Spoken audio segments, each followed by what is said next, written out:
आपका मेरे YouTube channel पे। और आज हम लोग देखने वाले क्लास 10th का जो सिविक्स का चैप्टर फर्स्ट है। ये बहुत ही इंपॉर्टेंट चैप्टर है और एग्जामिनेशन के पॉइंट ऑफ व्यू से भी ये बहुत इंपॉर्टेंट है। तो आज हम लोग इस वीडियो में इस चैप्टर को डिस्कस करेंगे, अच्छे तरीके से एक एक पॉइंट को डिटेल से समझेंगे। तो चलिए शुरू करते हैं। आपका चैप्टर का जो टॉपिक है वो आपका चैप्टर का टॉपिक है पावर शेयरिंग। पावर शेयरिंग होता क्या है, जैसे कि हमारे देश का एग्जाम्पल लें, हमारे देश इंडिया का एग्जाम्पल लें, तो पावर शेयरिंग एक बहुत ही इंपॉर्टेंट चीज है।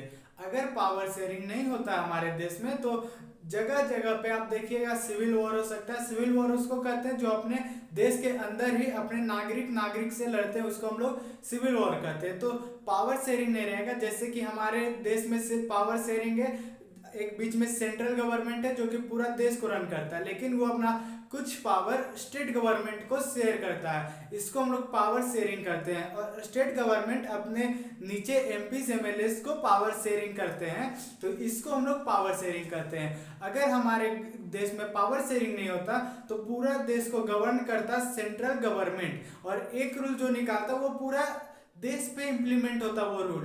तो इससे अच्छा है कि स्टेट अपने पीपल्स के ओपिनियन के हिसाब से रूल इम्प्लीमेंट करे, उनके हिसाब से, उनके बेनिफिट के हिसाब से, उनके गुड्स के हिसाब से अपना रूल इम्प्लीमेंट करता है स्टेट गवर्नमेंट।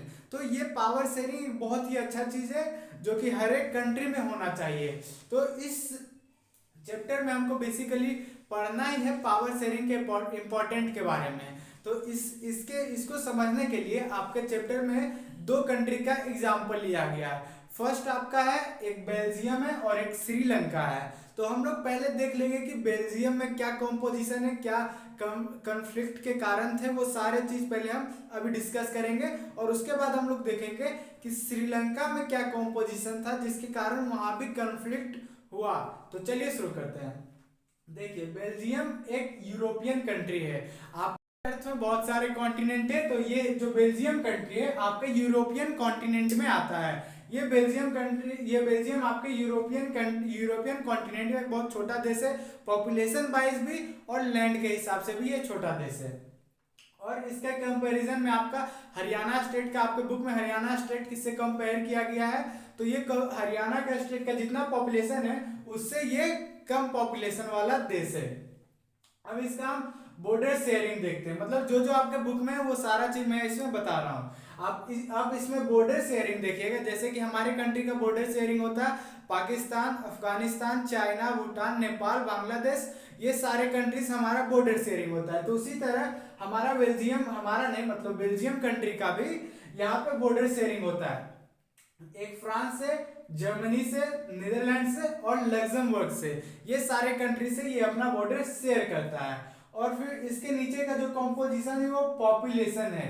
तो इसमें पॉपुलेशन के लेके कॉन्फ्लिक्ट नहीं हुआ था, इसमें पॉपुलेशन को लेकर कॉन्फ्लिक्ट नहीं हुआ था। इसमें जो मेन कॉन्फ्लिक्ट का जो कारण था वो जो अलग अलग जो लैंग्वेज स्पीकिंग जो लोग हैं, मतलब डिफरेंट लैंग्वेज स्पीकिंग लोग हैं, उनके कारण ये कॉन्फ्लिक्ट हुआ था। तो इसका पॉपुलेशन, हम इसका होल कंट्री मतलब पूरा कंट्री का इसका पॉपुलेशन देखें तो 59% जो इसका पॉपुलेशन है वो फ्लेमिश रीजन में रहते हैं। और वो क्या बोलते हैं, वो डच बोलते हैं। डच एक वहां का लैंग्वेज है, ऑफिशियल लैंग्वेज है वहां का डच, तो वो डच बोलते हैं। और जो वहां का जो 40% लोग हैं वो वेलिना में रहते हैं, वेलिना रीजन में, और वो क्या बोलते हैं, वो फ्रेंच बोलते हैं। और रिमेनिंग 1% जो लोग हैं वो बेल्जियंस में रहते हैं और वो क्या बोलते हैं, जर्मन बोलते हैं। तो ये था उसका होल, मतलब पूरा कंट्री का जो एक ग्राफ बोलिए आप लैंग्वेज वाइज, तो वो इसका था 59% जो डच स्पीकिंग है, 40% आपका फ्रेंच स्पीकिंग है और 1% आपके जर्मन स्पीकिंग है। और फिर इसका जो मेन कॉन्फ्लिक्ट का कारण था, इसका जो कैपिटल, हर एक देश का एक कैपिटल होता है। तो बेल्जियम का कैपिटल है आपका, बेल्जियम का कैपिटल आपका ब्रुसेल्स है। ब्रुसेल्स ही मेन कॉन्फ्लिक्ट का कारण, मेन कॉन्फ्लिक्ट का जगह बना। ब्रुसेल्स का कंपोजिशन देखें, जिस तरह हम पूरा कंट्री का देखें, पूरा कंट्री में ब्रुसेल्स भी आता है। पूरा कंट्री का हम देखें तो इस तरह से कुछ कंपोजिशन बना, पर इसका हम कैपिटल के बात करें, कैपिटल इसका ब्रुसेल्स है, ब्रुसेल्स का बात करें तो उसमें 80% फ्रेंच स्पीकिंग लोग हैं। पूरा कंट्री में कितना था, 40% था, लेकिन इसका कैपिटल का बात करें तो 80% इसका कैपिटल में फ्रेंच स्पीकिंग लोग हैं और 20% डच स्पीकिंग लोग हैं। मतलब कि जो पूरा होल कंट्री का था वहां यहाँ अपोजिट हो रहा है, पूरा होल कंट्री में आपका फ्रेंच था कम, लेकिन अब कैपिटल में देखें तो फ्रेंच ही मेजोरिटी में आया है। और फ्रेंच दूसरा चीज से भी और स्ट्रॉन्ग था, वो जो रिच था और पावरफुल था। मतलब एक कंट्री का जो पावर होता है वो ज्यादातर पावर फ्रेंच लोगों के पास था और वो लोग पैसे मतलब इकोनॉमिकली भी रिच थे। और जो डच हैं वो रिलेटिवली पुअर हैं और उनके पास ज्यादा पावर नहीं है, तो उनको जो एजुकेशन बोलते हैं वो लेटर मिला, मतलब बहुत बाद में एजुकेशन मिला। और फिर वो इकोनॉमिकली तो पुअर थे तो उनको डेवलपमेंट भी बाद में ही मिला, क्योंकि जब तक आप अपने अधिकार के लिए लड़िएगा नहीं तब तक आपको आपका अधिकार नहीं मिलेगा। तो डच ने भी सेम वही किया। इसमें मतलब कोई कंक्लूजन नहीं बताया कि डच मतलब कि अपने लिए लड़ा या फिर फ्रेंच को लड़ना पड़ा, इसमें ये नहीं बताया। लेकिन जो डच थे वो मेजोरिटीजन में थे आपके कंट्री में, लेकिन माइनॉरिटीज में आपके कैपिटल में थे, ये याद रखिएगा।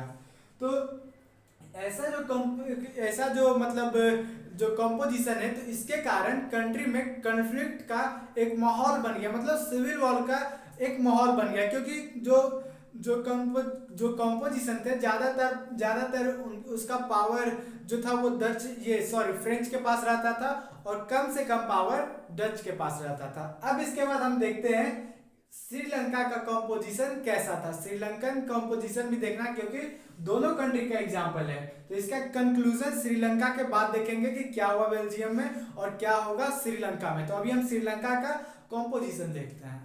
तो अब हम लोग डिस्कस करने वाले हैं श्रीलंका का कंपोजिशन।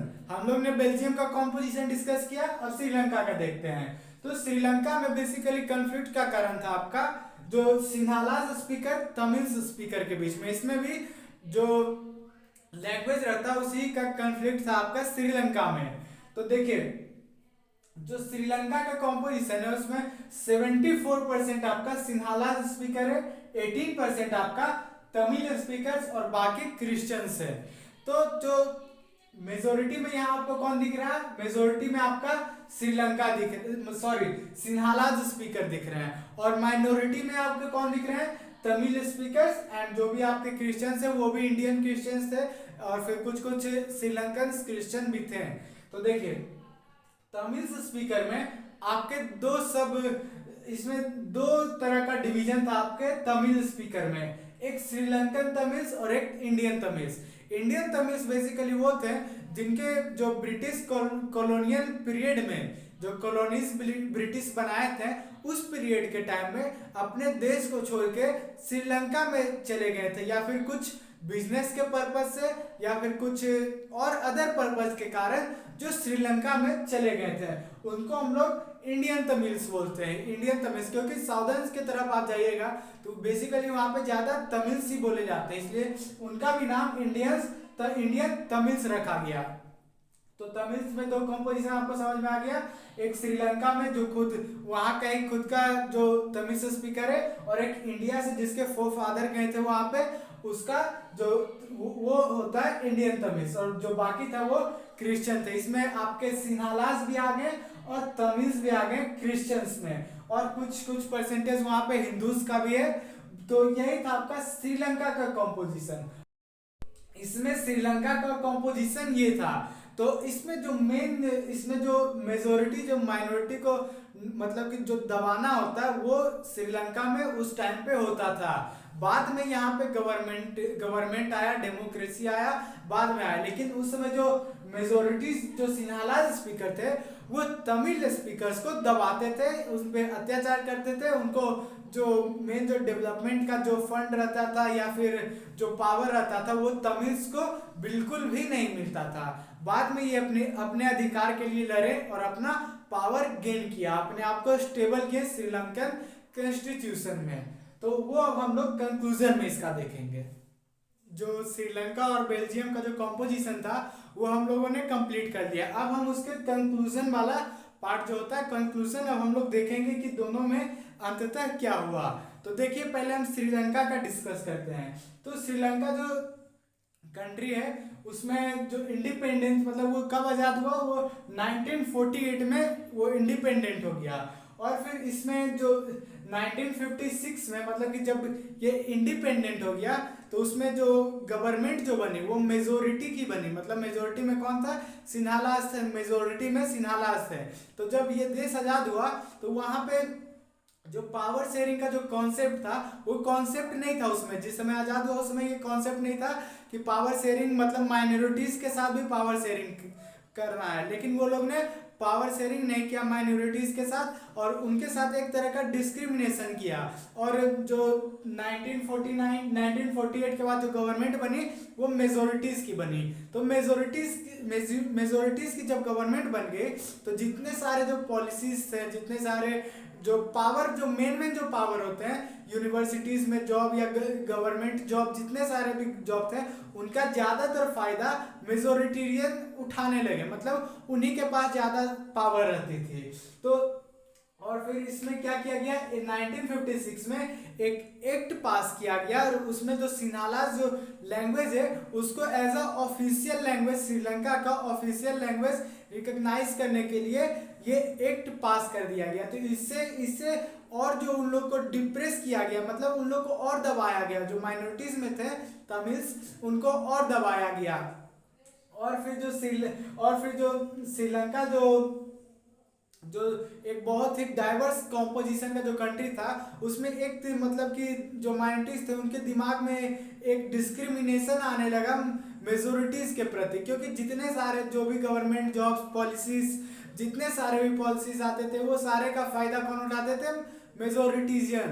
तो इससे बचने के लिए, अपने अपने हक को लड़ने के लिए, अपने हक को पाने के लिए उन लोग ने एक पार्टीज बनाए। मतलब जो तमिल्स थे श्रीलंकन तमिल्स, वो श्रीलंकन तमिल्स ने मतलब जितने भी तमिल्स थे इंडियन श्रीलंकन सब मिलके एक पार्टी का फॉर्म किए, पार्टीज पॉलिटिकल पार्टी फॉर्म किए, लॉन्च किया पॉलिटिकल पार्टीज। तो किस लिए, इक्वल राइट्स के लिए, अपना जो उनका बेसिक राइट्स होता है उसके लिए, और फिर अपना लैंग्वेज को ऑफिशियल बनाने के लिए, और यूनिवर्सिटीज में जो डिस्क्रिमिनेशन होता था, फिर एजुकेशन के प्रति अपने एजुकेशन को और ज़्यादा लेने के लिए, और फिर गवर्नमेंट जॉब में अपना स्थान पाने के लिए, सारे चीज़ के लिए उन्होंने एक पार्टी फॉर्म किया।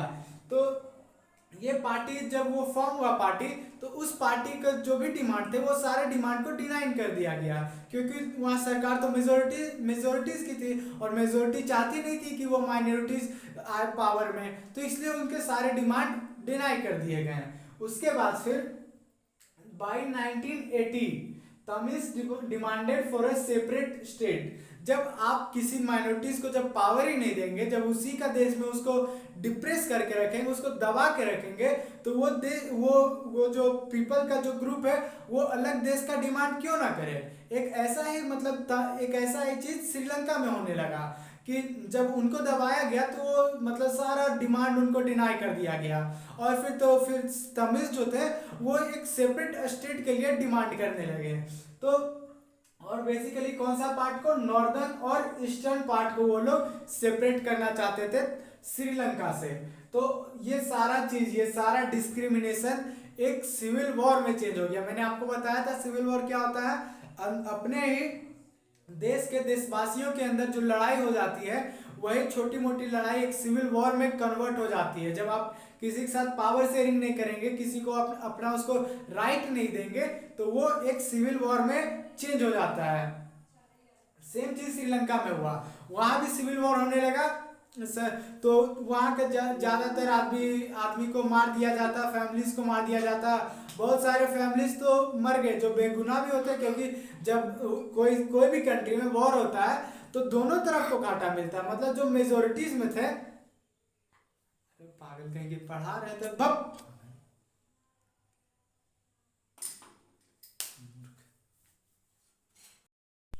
तो जब कोई भी सा भी कंट्री में जब वॉर हो जाता है तो दोनों कम्युनिटीज या फिर दोनों देश के दोनों तरफ से उतना ही आदमी मरते हैं, ज्यादा ज्यादा मतलब किसी में ज्यादा किसी में कम, लेकिन बेगुनाह दोनों तरफ से मारे जाते हैं। तो सेम यहाँ श्रीलंका के साथ हुआ। तो श्रीलंका में बहुत सारे आदमी मरे, बहुत दोनों तरफ से दोनों कम्युनिटीज को, फैमिलीज को मार दिया जाता था। कहीं भी रास्ता से कोई भी गुजर रहा है तो एक दूसरे कम्युनिटीज को बस मारना ही उनका उद्देश्य बन गया था। तो ये सारे चीज को वहां की गवर्नमेंट ने समझा, वहां के गवर्नमेंट ने इसको हल किया, पावर शेयरिंग किया, तब जाके ये कॉन्फ्लिक्ट 2009 में 2009 में ये इंड हो गया। इससे श्रीलंका को बहुत घाटा हुआ, वहाँ का इकोनॉमिक चौपट हो गया, वहाँ का एजुकेशन में बहुत मतलब कि जब वॉर होता है तो वहाँ का कोई सा भी देश में वॉर होता है तो वो 20-25 साल पीछे चले जाते हैं। तो वहाँ का इकोनॉमिक डेवलपमेंट में बहुत घाटा मिला श्रीलंका को। तो इसलिए इसको देखते हुए उन्होंने जल्द से जल्द इसको हल किया और 2009 में वहाँ थोड़ा मतलब ठीक ठाक माहौल बन गया। तो ये था आपका श्रीलंका का मेजोरिटीरिज्म। अब फिर हम लोग देखेंगे बेल्जियम का। अब हम लोग देखने वाले हैं, कल जो मैंने श्रीलंका का जो कॉम्पोजिशन पढ़ के उसका कंक्लूजन बताया और उसका कंक्लूजन अंत में बहुत ही खराब रहा। तो अब हम लोग देखते हैं बेल्जियम का जो कंक्लूजन था वो कैसे निकला, बेल्जियम में क्या क्या हुआ, बेल्जियम में कॉन्फ्लिक्ट हुआ या फिर नहीं हुआ। तो देखिए बेल्जियम श्रीलंका का जस्ट अपोजिट पाथ अपनाया। जो श्रीलंका में जो कॉन्फ्लिक्ट हुआ, जो श्रीलंका में जो मेजोरिटेरियन का जो राज आ गया था वो मतलब कि बेल्जियम में बिल्कुल भी नहीं हुआ। बेल्जियम के गवर्नमेंट ने इसको समझा कि कंट्री में अगर शांति बनाना है तो पावर शेयरिंग करना पड़ेगा। कंट्री में क्योंकि जो कैपिटल में था मेजोरिटी में वो फ्रेंच वाले थे और फिर जो पूरा होल कंट्री का बात करें तो उसमें डच जो थे वो मेजोरिटी में थे।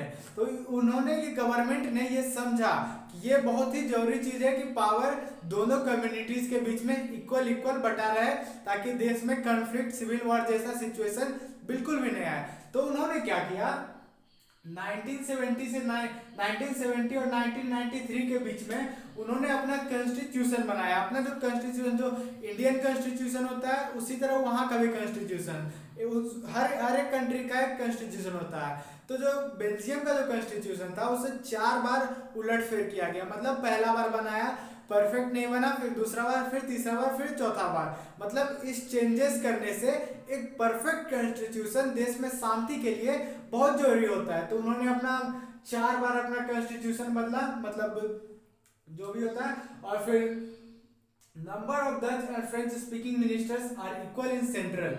देखिए जो सेंट्रल गवर्नमेंट होता है, जैसे हमारे देश में भी सेंट्रल गवर्नमेंट है, स्टेट गवर्नमेंट है, तो जो वहाँ का जो सेंट्रल गवर्नमेंट है तो उसमें जो 2 कम्युनिटी, पूरा देश में 2 कम्युनिटी थी, एक फ्रेंच और एक डच की। तो दोनों को जो मिनिस्टर्स थे दोनों के कम्युनिटी के इक्वल मिनिस्टर रखे गए। मतलब कि अगर 10 मिनिस्टर्स है डच के तरफ से तो 10 मिनिस्टर आपके फ्रेंच के तरफ से भी होते हैं। आपके सेंट्रल गवर्नमेंट की ये बात हो रही है। तो सेंट्रल गवर्नमेंट में दोनों कम्युनिटीज की इक्वल मिनिस्टर्स बनाया गया। उसके बाद power shares between state and central government, power को स्टेट और सेंट्रल गवर्नमेंट के बीच में बांटा गया। क्योंकि अगर सारा पावर सेंट्रल के बीच में बांटा जाता तो ये स्टेट गवर्नमेंट के साथ डिस्क्रिमिनेशन भी कर सकता था। इसलिए पावर स्टेट के पास ही बांटा गया ताकि हर एक चीज के लिए सेंट्रल पे डिपेंड नहीं होना पड़े। तो पावर शेयर किया गया। उसके बाद Brussels has a separate government in which both communities have equal representation. तो मैंने ब्रुसेल्स में बताया था कि जो सिचुएशन आपके होल कंट्री में है, जो सिचुएशन आपके होल कंट्री में कि मतलब डच मेजोरिटी में थी, लेकिन ब्रुसेल्स जो कैपिटल है उसमें डच माइनॉरिटीज में थी। सॉरी, ब्रुसेल्स में माइनॉरिटीज में थी फ्रेंच, तो सॉरी ब्रुसेल्स में माइनॉरिटी में थी डच। तो यहाँ पे दोनों जो ब्रुसेल्स में जैसे कि सेंट्रल में दोनों के लिए इक्वल मतलब कि मिनिस्टर थे, तो सेम सिचुएशन आपके ब्रुसेल्स कैपिटल में भी थे कि दोनों के तरफ से इक्वल मिनिस्टर रिप्रेजेंट हो। ऐसा क्यों हुआ? क्योंकि जो ब्रुसेल्स में जो फ्रेंच जो मेजोरिटी में थे वो उन्होंने देखा कि पूरा सेंट्रल में जब डच जो मेजोरिटी में था पूरा सेंट्रल में, तो उन लोगों ने जब ये बात मानी तो हम जब उसके कैपिटल में जब मेजोरिटी में, तो हम ऐसा क्यों नहीं करें। तो उन्होंने भी बात मानी और फिर दोनों के तरफ से इक्वल मिनिस्टर रिप्रेजेंट हुआ। उसके बाद apart from the central government and state government there is third type of government, communities government, there is third type of government, मतलब कि वहां पे एक तीसरा टाइप का गवर्नमेंट, मतलब दो गवर्नमेंट तो थे सेंट्रल और स्टेट, अब तीसरा टाइप का गवर्नमेंट थे वो है, उसको कहते हैं हम लोग कम्युनिटी गवर्नमेंट। तीसरा टाइप का गवर्नमेंट फॉर्म किया गया, वो कम्युनिटी गवर्नमेंट थी। और ये गवर्नमेंट के पास क्या पावर थी, क्यों बनाया गया था, क्योंकि वहां का जो भी मतलब French speaking, Dutch speaking, British मतलब जो भी थे, जर्मन स्पीकिंग, इन लोगों का जो कल्चर था, अपना कल्चर, एजुकेशन और फिर अपना लैंग्वेज में कुछ कन्फ्लिक्ट ना हो, इसके कारण कम्युनिटी गवर्नमेंट बनाएंगे। ये जो कल्चर के रिगार्डिंग, एजुकेशन के रिगार्डिंग, लैंग्वेज के रिगार्डिंग जो भी इश्यूज थे, इनको सोल्व करने के लिए, इनको अच्छे से डेवलप करने के लिए और लोगों के बीच में शांति अमन लाने के लिए कम्युनिटी गवर्नमेंट का फॉर्म हुआ। तो ये एक बहुत ही कॉम्प्लिकेटेड फॉर्म अपनाया गया बेल्जियम में, लेकिन जो भी हुआ वो बहुत अच्छा हुआ। और ये जो कॉन्स्टिट्यूशन फॉर्म हुआ वो अभी तक कॉन्स्टिट्यूशन चल रहा है और बहुत ही अच्छे से बेल्जियम में चल रहा है ये कॉन्स्टिट्यूशन। तो ये दोनों स्टोरी से हम लोग यही समझे, हमारे जो बुक में ये दोनों स्टोरी दिया हुआ था, इससे यही समझाना चाह रहा था कि पावर शेयरिंग मस्ट है, कोई सा भी कंट्री हो, चाहे उसमें मेजोरिटियन ही ज्यादा क्यों नहीं हो, माइनॉरिटी में मतलब कोई मेजोरिटी हो कोई माइनॉरिटी हो, तो उसमें पावर शेयरिंग होना बहुत जरूरी है। नहीं तो श्रीलंका जैसा एग्जाम्पल कोई सा भी कंट्री में हो सकता है कि सिविल वॉर हो सकता है, बहुत सारा चीज हो सकता है जिससे देश के ही डेवलपमेंट में नुकसान होता है। तो इस स्टोरी से यही समझे कि पावर शेयरिंग बहुत जरूरी होता है। तो इस वीडियो के बाद हम देखेंगे पावर शेयरिंग के और कुछ इंपॉर्टेंट